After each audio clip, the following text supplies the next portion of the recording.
ಬೆಲೆ ಇರುವ ಕಡೆಗಳಲ್ಲಿ ಬದುಕೋಣ. ವಯಸ್ಸಾಗಿ ಹಾಸಿಗೆ ಹಿಡಿದಿದ್ದ ತಂದೆ ತನ್ನ ಮಗಳನ್ನು ಕರೆದು, ಮಗಳೇ, ನಾನು ನಿನ್ನನ್ನು ಕಷ್ಟಪಟ್ಟು ಓದಿಸಿ ವಿದ್ಯಾವಂತೆ ಮಾಡಿದೆ. ನಾನು ಸತ್ತರೆ ನಿನ್ನ ಜೀವನಕ್ಕಾಗಿ ಯಾವ ಆಸ್ತಿಯನ್ನು ಮಾಡಲಿಲ್ಲ. ದುಡಿದ ಹಣವೆಲ್ಲ ನಿನ್ನನ್ನು ಓದಿಸಲು ಖರ್ಚಾಯಿತು. ಆದರೆ ನಿನಗಾಗಿ ನನ್ನ ಬಳಿ ಉಳಿದದ್ದು ಮನೆಯ ಹೊರಗೆ ಮೂಲೆಯಲ್ಲಿ ನಾನು ನಿಲ್ಲಿಸಿರುವ ಆ ಹಳೆಯ ಕಾರು ಮಾತ್ರ. ಅದು ಸ್ವಲ್ಪ ಹಳೆಯದ್ದು. ನೀನು ಅದನ್ನು ಮಾರಾಟ ಮಾಡುವ ಮೊದಲು ಒಂದು ಕೆಲಸ ಮಾಡಬೇಕು ಎಂದು ಹೇಳಿದ. ಹೇಳಪ್ಪ, ಏನು ಮಾಡಬೇಕು ಅಂತ ಮಗಳು ಸಮಾಧಾನದಿಂದ ಕೇಳಿದಳು. ಆ ಕಾರನ್ನು ತೆಗೆದುಕೊಂಡು ಹೋಗಿ ಹೊರಗೆ ಜನರಿಗೆ ನೀನು ಆ ಕಾರನ್ನು ಮಾರಲು ತಂದಿರುವುದಾಗಿ ಹೇಳು. ನೋಡೋಣ ಜನರು ಆ ಕಾರಿಗೆ ಎಷ್ಟು ಬೆಲೆ ಕಟ್ಟುತ್ತಾರೆ ಎಂದು ತಂದೆ ಮಗಳಿಗೆ ಹೇಳಿದ. ತಂದೆಯ ಮಾತಿನಂತೆ ಆ ಹಳೆಯ ಕಾರನ್ನು ತೆಗೆದುಕೊಂಡು ಮಗಳು ಪೇಟೆಗೆ ಬಂದಳು. ಹಳೆಯ ಕಾರುಗಳ ಡೀಲರುಗಳು ಎಲ್ಲಿದ್ದಾರೆ ಎಂದು ವಿಚಾರಿಸುತ್ತಾ ಒಬ್ಬ ಕಾರ್ ಡೀಲರ್ ಬಳಿಗೆ ಬಂದು ತನ್ನ ತಂದೆಯ ಆ ಹಳೆಯ ಕಾರಿನ ಈಗಿನ ಬೆಲೆಯನ್ನು ವಿಚಾರಿಸಿ ಮನೆಗೆ ವಾಪಸ್ ಬಂದಳು. ಅಪ್ಪ, ಒಬ್ಬ ಹಳೆಯ ಕಾರ್ ಡೀಲರ್ ನಮ್ಮ ಕಾರನ್ನು ನೋಡಿ ಇದು ತುಂಬಾ ಹಳೆಯ ಕಾರಿನಂತೆ ಕಾಣುತ್ತಿದೆ. ಹಾಗಾಗಿ 50,000 ರೂಪಾಯಿಗೆ ನಮ್ಮ ಕಾರನ್ನು ಕೊಳ್ಳುವುದಾಗಿ ಹೇಳಿದ ಎಂದಳು.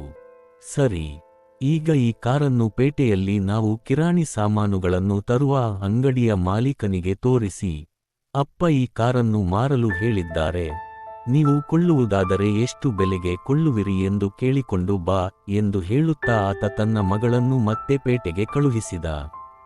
ಆ ಕಿರಾಣಿ ಅಂಗಡಿ ಮಾಲೀಕ ಈ ಕಾರನ್ನ ನೋಡುತ್ತಾ, ಏನಮ್ಮ, ನಿಮ್ಮ ಹಳೆಯ ಕಾರನ್ನು ಯಾವ ಬೆಲೆಗೆ ಕೊಳ್ಳಲಿ? ನೀವು ಯಾವಾಗಲೂ ನಮ್ಮ ಅಂಗಡಿಯಲ್ಲಿಯೇ ಕಿರಾಣಿ ಸಾಮಾನುಗಳನ್ನು ಖರೀದಿ ಮಾಡುವುದರಿಂದ ನಿಮಗೆ ಅನುಕೂಲ ಆಗಲಿ ಅಂತ ಈ ಕಾರನ್ನು 75,000 ರೂಪಾಯಿಗೆ ಕೊಳ್ಳುವೆ. ನಿನ್ನ ತಂದೆಯ ಒಪ್ಪಿಗೆಯನ್ನು ಒಮ್ಮೆ ಕೇಳಿಕೊಂಡು ಬಾ ಎಂದು ಆತ ಹೇಳಿದರು ಎಂದು ತನ್ನ ತಂದೆಗೆ ನಡೆದದ್ದನ್ನು ಮಗಳು ವಿವರಿಸಿದಳು. ಸರಿ, ಈಗ ಆ ಕಾರನ್ನು ಪಕ್ಕದ ನಗರದಲ್ಲಿರುವ ಮ್ಯೂಸಿಯಂಗೆ ತೆಗೆದುಕೊಂಡು ಹೋಗಿ ಅವರು ಈ ಕಾರನ್ನು ಎಷ್ಟು ಬೆಲೆಗೆ ಕೊಳ್ಳುತ್ತಾರೆ ಕೇಳಿ ನೋಡು ಎಂದು ತಂದೆ ಮತ್ತೆ ಮಗಳನ್ನು ಕಾರಿನ ಬೆಲೆ ತಿಳಿದುಕೊಂಡು ಬರಲು ಸಲಹೆ ನೀಡಿದ.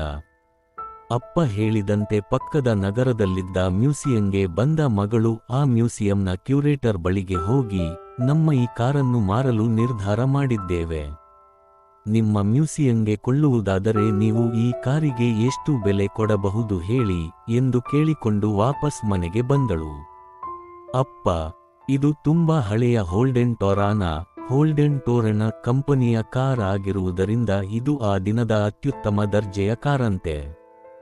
ಹಾಗಾಗಿ ಆ ಮ್ಯೂಸಿಯಂನವರು ಈ ಕಾರು ತಮಗೆ ಬೇಕು, ಯಾರಿಗೂ ಮಾರಬೇಡಿ, ನಾವು 10 ಲಕ್ಷ ರೂಪಾಯಿ ಕೊಡುವುದಾಗಿ ಹೇಳಿದರು.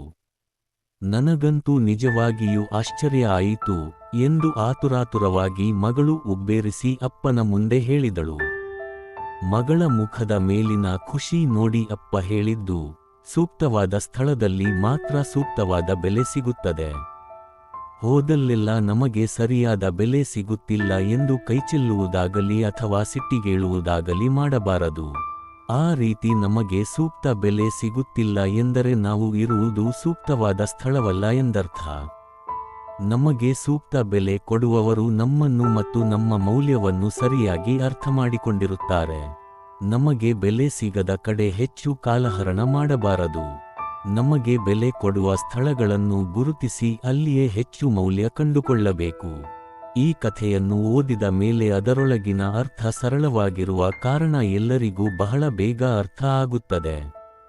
ಅವರು ನನಗೆ ಬೆಲೆ ಕೊಡಲಿಲ್ಲ, ಅವರು ನನ್ನನ್ನು ನೋಡಿ ಮಾತನಾಡಿಸಲಿಲ್ಲ, ಅವರು ನನ್ನ ಕಡೆ ತಿರುಗಿ ನೋಡುತ್ತಿಲ್ಲ, ಅವರು ನನ್ನನ್ನು ಉದಾಸೀನ ಮಾಡಿದರು ಅಂತೆಲ್ಲ ಗೊಣಗುತ್ತಾ ಬೇರೆಯವರನ್ನು ದೂರುತ್ತಾ ಕಾಲಹರಣ ಮಾಡಿಕೊಂಡು ಮನೋವೇದನೆ ಅನುಭವಿಸುವ ಬದಲು ನಮಗೆ ಯಾರು ಬೆಲೆ ಕೊಡುತ್ತಾರೋ, ನಮ್ಮನ್ನು ಯಾರು ಗೌರವದಿಂದ ಕಾಣುತ್ತಾರೋ ಅಥವಾ ಯಾರು ನಮ್ಮೊಂದಿಗೆ ಸಮಯ ಕಳೆಯಲು ಇಷ್ಟಪಡುತ್ತಾರೋ ಅವರಿಗೆ ಉದಾರವಾಗಿ ನಮ್ಮ ಸಮಯ ಕೊಡೋಣ. ಅಂಥವರ ಸಂಗವ ಮಾಡಿದರೆ ಯಾವ ಸಮಸ್ಯೆಯೂ ನಮಗೆ ಎದುರು ಬರುವುದಿಲ್ಲ.